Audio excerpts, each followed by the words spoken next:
Welcome to आपण सर्वांचे आमच्या या heal your thyroid in a holistic way त्याच्यात स्वागत आहे. आणि कालच्या वेबिनारला पण खूप छान प्रतिसाद मिळालेला तुमचं, आणि आम्हाला नंतर पण बरेच लोकांनी कॉल करून सांगितलं की खूप छान झालं वेबिनार. आज पण अशीच अपेक्षा आहे की तुम्ही पण काहीतरी घेऊन जाल आमच्याकडून. तर सुरुवात करूया. हा वेबिनार कशासाठी? तर heal your thyroid as the name says की हे थायरॉइड डिसऑर्डर साठी आम्ही हे वेबिनार ठेवलेले आहे. आता तुम्हाला माहित आहे का, एका रिसेंट सर्वेनुसार भारतात प्रत्येक 10 पैकी एक एडल्ट हे थायरॉइडनी ग्रस्त आहे, थायरॉइडच्या विकारांनी ग्रस्त आहे. त्यात पण महिलांचा जो प्रमाण आहे तो कित्येक पटीने जास्त आहे. तुम्ही कधी विचार केलाय का की हे हा जो आकडा आहे हा मागील 3 दशकात खूप वाढला आहे. तर कधी विचार केलाय का हे थायरॉइड डिसऑर्डर म्हणजे काय? आधी तर कधी ऐकलं नाही. आमच्या आई आजी यांच्या काळात आपण एवढं काही ऐकलेलं नाही थायरॉइड. मग आताच हा विकार खूप वाढलेला आहे. मग हे आहे तरी काय? हे मलाच का झालं? 10 जण आहे ना, मग एक मिस का झाली? मलाच का झालं हे 10 पैकी? अच्छा, मला झालं तर ह्याचं काही सॉलिड सोल्युशन आहे का? की आम्हाला काही जण सांगतात आयुष्यभर औषधं घ्यायचे तुम्हाला, हे कधी न ठीक होणारा आजार आहे, की याच्यावर काही आपल्याला मॅनेज करता येईल. या सगळ्या प्रश्नांची जी उत्तरं आहेत ती तुम्हाला आज या वेबिनारमध्ये मिळणार आहे. थोडंसं माझा परिचय करून देते. नमस्कार, मी Sayali Jadhav, yoga therapist and yoga expert आहे. मी मास्टर्स इन योगा केलेला आहे. योग प्रबोध, योग प्रवेश, योग शिक्षक हे वर्ग केले. कॉर्पोरेट योगा, चिल्ड्रन्स योगा आणि महिलांचे योग ह्याच्यात मी सर्टिफिकेशन कोर्सेस केलेले आहे. मागील 10 वर्षापासून कल्याण शहरात ऑफलाईन आणि ऑनलाईन क्लासेस घेते. माझ्या 10 वर्षाच्या एक्सपिरियन्समध्ये बरेच जे माझे पेशंट येत होते, जास्ती करून महिलाच होत्या. पुरुष पण येतात, पण त्यांचे प्रॉब्लेम्स बरेच वेगळे असतात. महिला ज्या येतात ते त्यांचे 80% क्लायंट्सचे प्रॉब्लेम जे आहे ना ते सेम आहे. थायरॉइड, पीसीओडी, पीसीओएस, मेनोपॉज किंवा तुमचं महिलांचे बाकीचे जे आजार, हार्मोनल इम्बॅलन्स. आता 1-2 11-12 वर्षाच्या मुली माझ्याकडे थायरॉइडची कंप्लेंट घेऊन आल्या, आणि खरंच असं हादरल्यासारखं होतं की एवढ्या लहान वयात थायरॉइड होत आहे. मग आपण याच्यावर काही सोल्युशन देता येईल का? हा खूप वर्षापासूनचा विचार माझा चालू आहे. मग योगायोगाने मी जेव्हा एम-एमध्ये ॲडमिशन घेतलं, एम-ए योगासाठी ॲडमिशन घेतलं, तेव्हा मला माझ्या सुदैवाने किंवा फॉर्च्युनेटली मला डॉक्टर अमृता पिंगळे यांची ओळख झाली. आमचे विचार जुळले आणि आमची चांगली मैत्री झाली. मग आम्ही खूप विचार केला की त्या पण 13 वर्षापासून इकडे कल्याणमध्ये आयुर्वेदिक प्रॅक्टिस करतात. योगाचे पण योगा कन्सल्टंट आहे. आम्ही विचार करत होतो आपल्याला याच्यावर काही सोल्युशन घेऊ शकतो का आपण? आणि खूप रिसर्च केलं आणि मग आम्ही हा एक छोटासा एक हॉलिस्टिक अप्रोच डिझाइन केलेला आहे थायरॉइड डिसऑर्डरसाठी. तर तो काय आहे अप्रोच, हे सगळं आपण या वर्कशॉपमध्ये जाणून घेणार आहोत. या वेबिनारमध्ये तुम्हाला हळू-हळू तुमच्या सगळ्या प्रश्नांची उत्तरं मिळणार आहे. मग हे आणि शेवटपर्यंत राहा या वर्कशॉपमध्ये. शेवटी तुम्हाला डॉक्टर अमृता एक सुंदरसा असा मेडिटेशन पण देणार आहे, एक्सपिरियन्स देणार आहे. तर थायरॉइड काय आहे, हे मी बोलण्यापेक्षा डॉक्टर अमृता यांनी सांगितलं तर जास्त उत्तम होईल. तर मी डॉक्टर अमृताचा थोडासा परिचय करून देते. डॉक्टर अमृता पिंगळे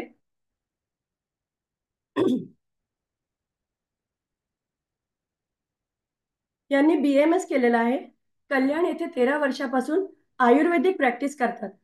आयुर्वेदातील पंचभौतिक चिकित्सा हा त्यांचा स्पेशलायझेशन आहे. त्यांनी सत्वावजय चिकित्सा यातही डिप्लोमा केलेला आहे. आता हे सत्वावजय चिकित्सा एक नवीन कन्सेप्ट आहे, ते तुम्हाला कळणारच आहे. त्या आयुर्वेदिक सायकोथेरपीद्वारे मानसिक व्याधीसाठी रुग्णांचे काउन्सिलिंग पण करतात.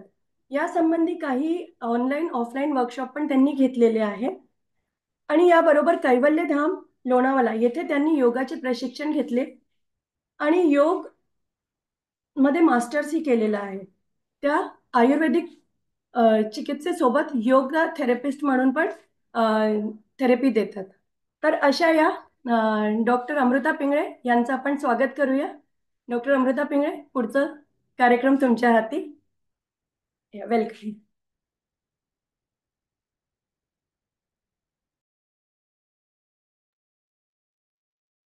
Thank you Sayali madam. खूप छान प्रकारे इंट्रोडक्शन दिलं आणि पार्श्वभूमी समजून सांगितली की कोणत्या तरी एक उद्देश आहे. त्या उद्देशाने आपण सगळे इथे एकत्र आलो आहोत आणि आम्ही याची गॅरंटी देतो की ह्या वेबिनारच्या शेवटपर्यंत तुम्हाला नक्कीच तुमच्या प्रश्नांची उत्तरं ही मिळणार आहेत. तुमच्यापैकी सगळेच जण थायरॉइडसाठी काही ना काहीतरी औषधं घेत असणार आहेत. मग ती ॲलोपॅथी असो किंवा आयुर्वेदिक औषधं असो. पण औषधं घेऊन देखील कुठेतरी हे जाणवत असणार की हा प्रॉब्लेम तर सोल्युशन पूर्णपणे मिळत नाहीये. त्रास जो आहे तो होतच आहे.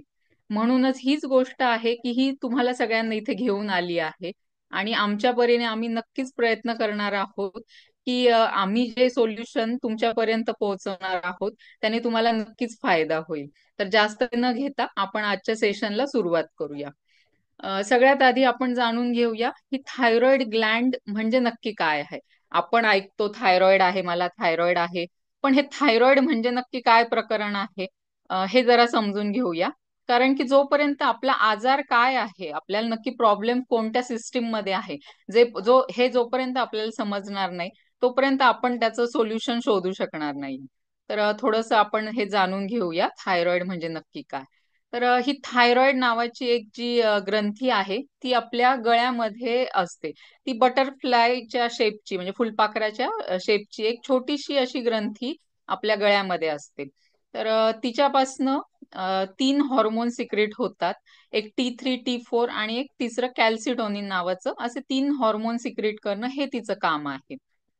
मग मेन तिचं काम म्हणजे असं काय आहे की एवढी ती महत्वाची काय आहे. तर आपल्या शरीरातलं जे मेटाबॉलिझम आहे म्हणजे जे चयापचय म्हणतो, हा शब्द हल्ली सगळ्यांनाच परिचयाचा आहे की मेटाबॉलिझम म्हणजे काय. तर हे मेटाबॉलिझम जे कंट्रोल करायचं सगळ्यात महत्वाचं जे काम आहे तर ती हे थायरॉइड ही ग्लँड करत असते. म्हणजेच आपण जे काही अन्न घेतो त्या अन्नाचं, त्या फूडचं एनर्जीमध्ये जे ट्रान्सफॉर्मेशनचं काम जे आहे ते सगळ्यात महत्वाचं काम जे करते ती म्हणजे ही ग्लँड. आणि ही जी ग्लँड तिच्याद्वारे जे हॉर्मोन सिक्रेट होतात त्याद्वारे हे काम चालू असतं.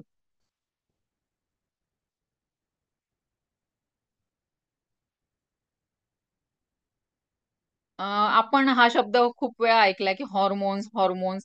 पण हे नक्की हॉर्मोन म्हणजे तरी काय आहे नक्की, हे थोडंसं एक जस्ट आपण समजून घेऊया आज. Hormones are chemical substances that act like a messenger. म्हणजे आपल्या शरीरामध्ये एखादी ग्लँड असते, तिथे हॉर्मोन्स तयार होतात आणि ते पर्टिक्युलर तो मेसेज घेऊन त्या पर्टिक्युलर शरीराच्या त्या पेशीकडे घेऊन जातात आणि मग त्यानुसार ती पेशी हे तिचं काम करत असते. याच्यावरनं तुम्हाला कल्पना येईल की हॉर्मोन्सचं काम किती महत्वाचं आहे. जोपर्यंत हा मेसेज, जो योग्य तो मेसेज त्या पर्टिक्युलर शरीराच्या अवयवापर्यंत पोहोचणार नाही तोपर्यंत तो अवयव योग्य ते काम करणार नाही. जसं एखादा पोस्टमन असतो की तो मेसेज घेऊन पर्टिक्युलर ठिकाणी जातो, तसेच काम हे जे हॉर्मोन्स करतात.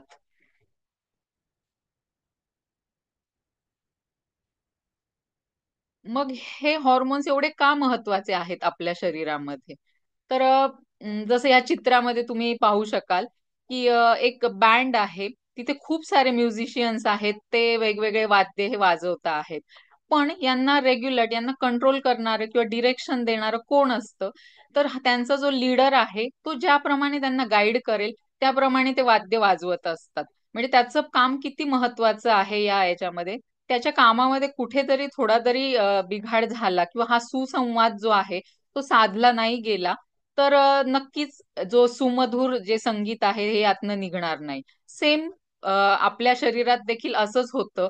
हे हॉर्मोनल इम्बॅलन्स, जो हा शब्द हल्ली खूप प्रमाणात वापरला जातो, हा जेव्हा इम्बॅलन्स होतो त्यावेळी आपल्या शरीरात ही जी हॉर्मोनल हार्मनी आहे ही कुठेतरी डिस्टर्ब होते आणि तीच कारणीभूत असते की खूप साऱ्या व्याधी यातनं निर्माण होत असतात. त्यामुळे आपल्या शरीरात हे हॉर्मोनल बॅलन्स असणं किती महत्वाचं आहे हे सांगण्याचा एक उद्देश. हे जनरल हॉर्मोन्स बद्दल झालं. आता थायरॉइडशी संबंधित कोणते हॉर्मोन्स आहे आणि त्यांचं काम काय ते थोडंसं जाणून घेऊया. तर आपल्याला असं वाटतं की थायरॉइड ही म्हणजे आपल्या गळ्यामध्ये एक असलेली ग्रंथी आहे आणि त्याच्यातनच हॉर्मोन सिक्रेट होतात. पण हे एवढं साधं नाहीये ही गोष्ट. तुम्ही या चित्रामध्ये वरती बघू शकाल की सगळ्यात वरती आहे आपला मेंदू, ब्रेन. त्याच्यामध्ये एक हायपोथॅलॅमस नावाचा एक खूप महत्वाचा एक भाग असतो. तिथनं एक थायरॉइड रिलीजिंग हॉर्मोन नावाचं एक हॉर्मोन तिथनं रिलीज होतं आपल्या ब्लड स्ट्रीम मध्ये. ते जेव्हा रिलीज होतं त्यानंतर ब्रेनच्या बेसलाच एक अगदी वाटाण्या एवढी एक ग्रंथी असते, पिट्युटरी ग्लँड. ही सगळ्या ज्या आपल्या ग्लँड्सची जी मास्टर म्हणतो ही पिट्युटरी ग्लँड असते. तर तिला स्टिम्युलेशन मिळतं आणि जे TSH जे हॉर्मोन्स आहे ते त्या आपल्या पिच्युटरी म्हणजे आपल्या मेंदूमधनं स्रवत असतं. आपण जेव्हा रिपोर्ट करतो त्याच्यामध्ये T3, T4 आणि TSH असे हे व्हॅल्यूज असतात. असे हे रिपोर्टमध्ये हे लिहिलेलं असतं. तर हे TSH आपल्याला असं वाटत असेल की हे आपल्या थायरॉइड मधनं सिक्रेट होतं. पण आता तुम्हाला याची लिंक लागेल की हे सगळं कंट्रोल करणारं सेंटर जे आहे हे आपल्या मेंदूमध्ये आहे. आणि हे जेव्हा पिट्युटरी ग्लँड मधून TSH सिक्रेट होतं ते मग कुठे आपल्या गळ्यातल्या थायरॉइड ग्लँडला स्टिम्युलेट करतं आणि तिथनं सिक्रेट होतात ते T3 आणि T4. आणि त्यानंतर T3, T4 आपल्या ब्लड स्ट्रीम मध्ये येऊन वेगवेगळ्या आपल्या शरीरातल्या अवयवांवरती काम करत असतात. आता हे T3, T4 नक्की काम तरी काय करतात? तर हे आणि एवढं महत्वाचे का आहेत हे एका स्लाइड वरनं तुम्हाला लक्षात येईल. हे हॉर्मोन्स कुठे कुठे काम करतात? सगळ्यात आधी जे आहे तो हार्ट रेट. आपल्या सगळ्यात महत्वाचा अवयव शरीरात मधला जो आपलं हृदय आहे त्याचा रेट कंट्रोल करण्याचं काम कोण करत असेल तर हे थायरॉइड हॉर्मोन्स करतात. त्यानंतर आपलं ब्रीदिंग रेट, आपल्या श्वासोच्छवासाची जी गती असते ती देखील कंट्रोल करण्याचं काम हेच हॉर्मोन्स करत असतात. त्यानंतर ग्लुकोजचं मेटाबॉलिझम हे सगळ्यात महत्वाचं आहे. कारण की कोणत्याही पेशीला काम करण्यासाठी तिचं इंधन कोणतं असेल तर ते म्हणजे ग्लुकोज आहे. तर त्याचं मेटाबॉलिझमच करण्याचं सगळ्यात महत्वाचं काम जे आहे हे ह्या हॉर्मोन्स वरती अवलंबून असतं. त्यानंतर मेन्स्ट्रुअल सायकल, आपल्या रिप्रोडक्टिव्ह सिस्टीमवर देखील थायरॉइड हॉर्मोन्सचं काम होत असतं. त्यामुळे आपल्यापैकी बऱ्याच जणांना थायरॉइडचा इश्यू असेल तर मेन्स्ट्रुअल सायकलशी संबंधित बऱ्याचशा कंप्लेंट्स असतात. त्यानंतर आपल्या डायजेशन मध्ये सगळ्यात महत्वाचं जे अवयव आहे तो म्हणजे आपलं लिव्हर. तर लिव्हरचं काम मेटाबॉलिझम व्यवस्थित चालण्यासाठी त्याला कोण कंट्रोल करतं तर ते म्हणजे हे थायरॉइड हॉर्मोन. सगळ्यात आधीच्या स्लाइडमध्ये आपण पाहिलं की हे एनर्जी ट्रान्सफॉर्म करण्याचं काम, मेटाबॉलिझम कंट्रोल करण्याचं काम कशा प्रकारे थायरॉइड हॉर्मोन करतं. त्यानंतर बॉडी टेम्परेचर, जसं बाहेरचं वातावरण असेल त्यानुसार शरीराचं टेम्परेचर मेंटेन करण्याचं काम देखील हे थायरॉइड हॉर्मोन करतं. त्यानंतर बॉडी वेट हा सगळ्यात महत्वाचा विषय. तुमच्यापैकी बऱ्याच जणांनी अशी कंप्लेंट केली की आम्ही अगदी थोडं खातो तरी आमचं बॉडी वेट काही कंट्रोलमध्ये येत नाही, वाढतच चाललंय. किंवा कितीही खाल्लं तरी पण बॉडीचं वेट काही वाढत नाही हायपर थायरॉइडच्या पेशंटमध्ये. कारण की हे सगळं कंट्रोल करण्याचं काम जो करणारे आहे थायरॉइड तिथेच कुठेतरी प्रॉब्लेम आहे. त्यानंतर ब्रेन डेव्हलपमेंट हे पण महत्वाचं आहे की हे थायरॉइड हॉर्मोनचं जे काम आहे ते आपल्या ब्रेन सेल्स वरती देखील होतं. आणि ज्यावेळी हे थायरॉइड हॉर्मोन्स कुठेतरी डिस्टर्ब असतात त्यावेळी ब्रेन फंक्शन मध्ये देखील डिस्टर्बन्स होतो. त्यामुळे तुमच्यापैकी बऱ्याच जणांनी अनुभव घेतला असेल की मूड स्विंग होतो, एका ठिकाणी कशात कॉन्सन्ट्रेट करू शकत नाही. ह्या सगळ्या गोष्टी कशामुळे होतात तर प्रॉब्लेम जो आहे तो तुमच्या थायरॉइड मध्ये आहे. या सगळ्या गोष्टींवरनं तुमच्या लक्षात आलं असेल की थायरॉइड ग्लँड किती महत्वाची आहे, तिचं काम व्यवस्थित चालणं. कारण की जवळपास शरीराच्या प्रत्येक महत्वाच्या अवयवावरती तिचं काम हे असतं. आतापर्यंत नॉर्मल आपण थायरॉइडचे फंक्शन पाहिले. तर आता त्याचे डिसऑर्डर कोणते, त्याच्याशी संबंधित व्याधी जनरली कोणते कोणते आहेत? तर सगळ्यात पहिलं आहे हायपोथायरॉइडिझम. याच्यामध्ये हे थायरॉइड च्या जे हॉर्मोन्स आहेत त्याचं प्रमाण योग्य प्रमाणात जे सिक्रीट व्हायला पाहिजे तर हायपोथायरॉइड मध्ये ते प्रमाण कमी प्रमाणात हॉर्मोन सिक्रीट होतात म्हणून त्याला म्हणतात हायपोथायरॉइडिझम. हायपर थायरॉइडिझम मध्ये अगदी उलट होतं की जे प्रमाणात हॉर्मोन सिक्रीट व्हायला पाहिजे त्यापेक्षा जास्त प्रमाणात हॉर्मोन सिक्रीट होतात. त्यानंतर गॉयटर, बरेचसे पेशंट तुम्ही पाहिले असतील की गळ्याच्या इथे मोठा लंप असतो. तर ते गॉयटरचे पेशंट्स असतात. पूर्वी गॉयटरचे पेशंट खूप जास्त प्रमाणात असायचे कारण की त्याचं एक महत्वाचं कारण जे होतं ते की न्यूट्रिशनल डेफिशियन्सी म्हणजे आयोडीन जे आपल्या